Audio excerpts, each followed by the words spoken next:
Au nom du Père et du Fils et du Saint-Esprit. Amen. Viens en nous, Esprit créateur, visite les âmes de tes fidèles, emplis de la grâce d'en haut, les cœurs que tu as créés. Évangile de Jésus-Christ selon saint Matthieu. En ce temps-là, Jésus disait, « Malheureux êtes-vous, scribes et pharisiens hypocrites, parce que vous ressemblez à des sépulcres blanchis à la chaux.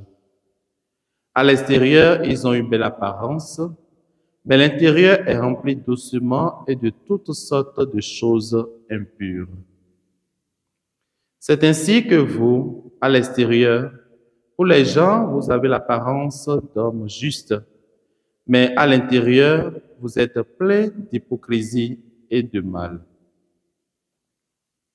Malheureux êtes-vous, scribes et pharisiens hypocrites, parce que vous bâtissez les sépulcres des prophètes, vous décorez les tombeaux des justes, et vous dites, si nous avions vécu à l'époque de nos pères, nous n'aurions pas été leurs complices pour verser le sang des prophètes.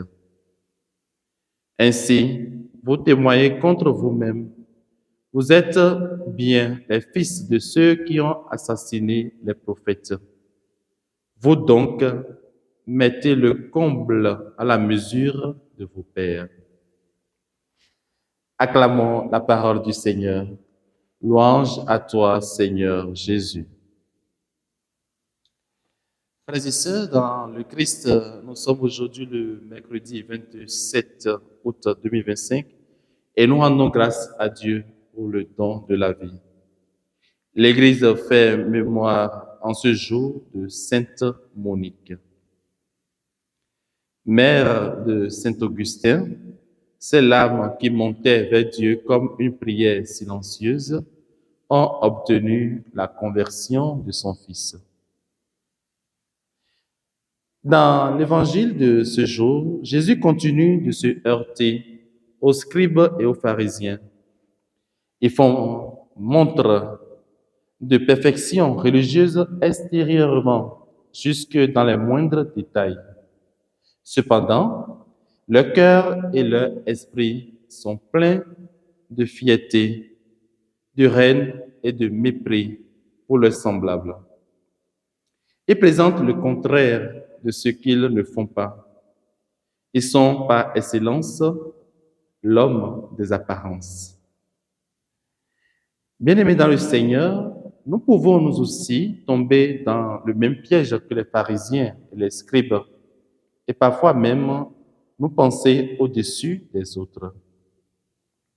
Nous sommes alors invités à faire attention à une spiritualité qui nous impose une belle et fausse image.